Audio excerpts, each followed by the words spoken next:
2, 1. 1, 2, 3, 4. 1, 2, 3, 4. 1,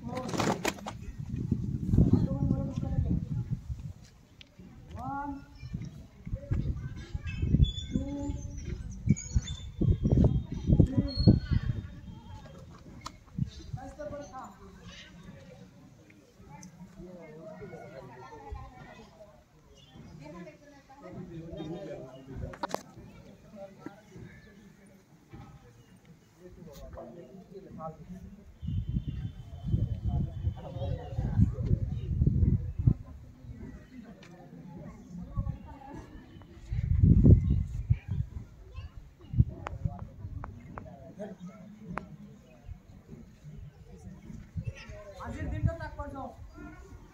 মোৰ নাম নুৰিমা খাতুন। মই আজিৰ দিনটোৰ তাৎপৰ্য ক'বলৈ ওলাইছোঁ। আজি 8 জানুৱাৰী 1642 চনৰ 8 জানুৱাৰী তাৰিখে বিখ্যাত বিজ্ঞানী গেলিলিয়ে মৃত্যুবৰণ কৰে। 1959 চনৰ 8 জানুৱাৰী তাৰিখে কিউবাৰ বিপ্লৱত ফিডেল কাষ্ট্ৰৰ বাহিনীয়ে হুৱানা দখল কৰে। 1942 চনৰ 8 জানুৱাৰী তাৰিখে বিখ্যাত পদাৰ্থ বিজ্ঞানী আৰু মহাকাশ বিজ্ঞানীয়ে ষ্টিফেন হকিঙৰ জন্ম হয়। এয়াই আজিৰ দিনটোৰ চমু তাৎপৰ্য। আজিৰ মুখ্য বাতৰিৰ শিৰোনামা।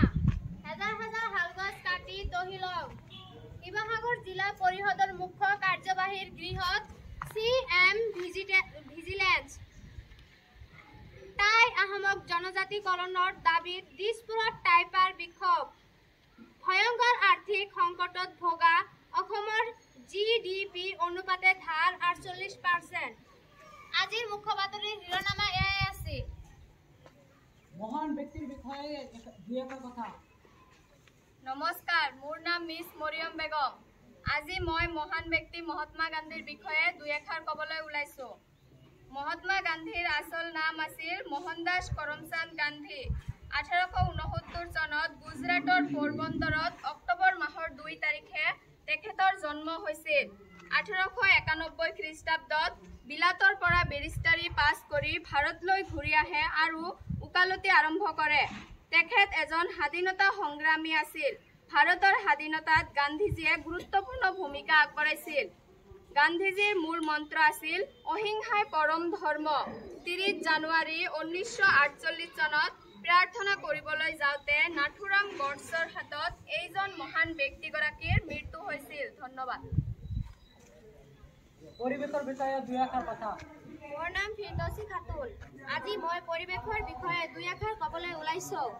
আমি আমাৰ জীৱনক সুন্দৰ কৰিব বিচাৰোঁ। সুন্দৰ জীৱনৰ বাবে সুন্দৰ পৰিৱেশৰ দৰকাৰ আৰু পৰিৱেশ সুন্দৰ কৰে গছ-গছনিয়ে। গছে আমাক খাদ্য, বস্ত্ৰ, ছাঁ, গেছ আদি দিয়ে। পৃথিৱীৰ বৃক্ষৰ তুলনা অনেক।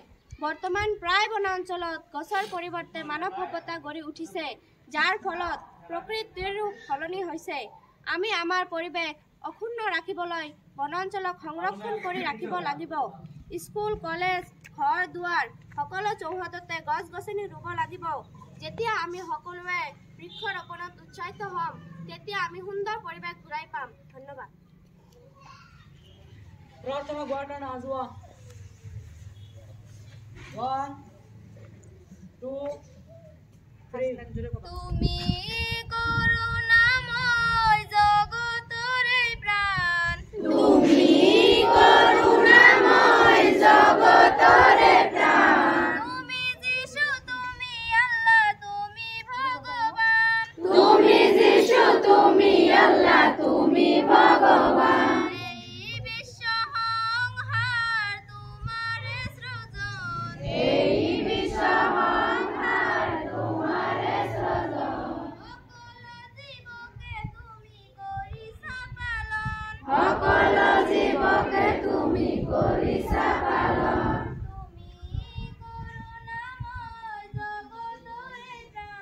তুমি কৰুণাময় জগতৰে প্ৰাণ। তুমি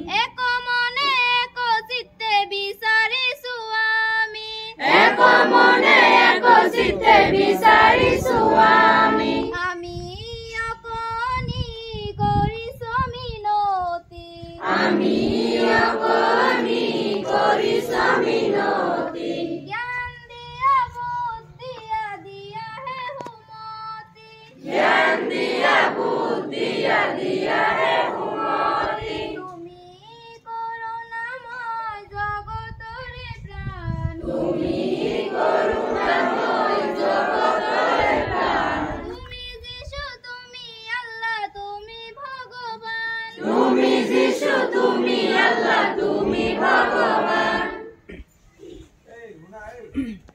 অন্ধবিশ্বাস আৰু কুসংস্কাৰ পৃথিৱীৰ আটাইতকৈ গধুৰ ডক্টৰ সৰ্বপল্লী ৰাধাকৃষ্ণনে কৈছিল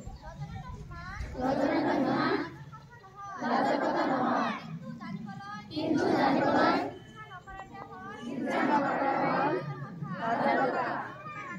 মহাত্মা গান্ধী কৈছিল লোকহীন জীৱন প্ৰয়োজন নোহোৱা চাকিৰ দৰে মহাত্মা গান্ধীয়ে কৈছিল মহাত্মাৰ নিচিনা যে নিজে যদি আনক সহায় দিয়ে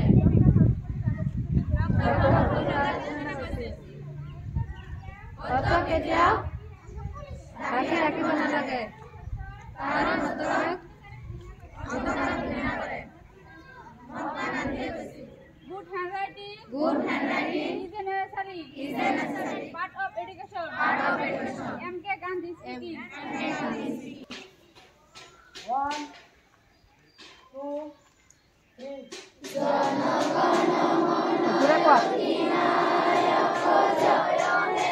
ভারত ভাগ্য বিধাতা पंजाब सिंधु गुजरात मराठा द्राविड़ उत्कल बंग विंध्य हिमाचल यमुना गंगा उच्चल जलधि तरंग तब शुभ नामे जागे तब शुभ आशीष मागे गाहे तब जय गाथा जनगण मंगल दायक जय हे भारत भाग्य विधाता जय हे जय हे जय हे जय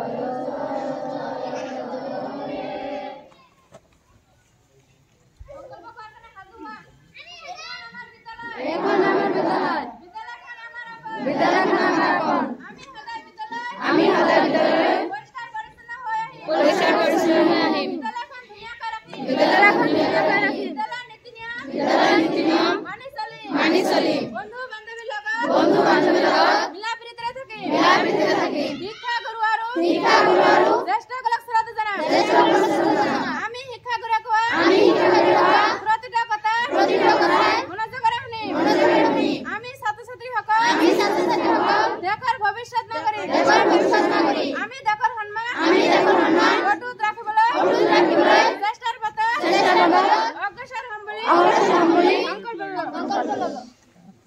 লাগে না Break.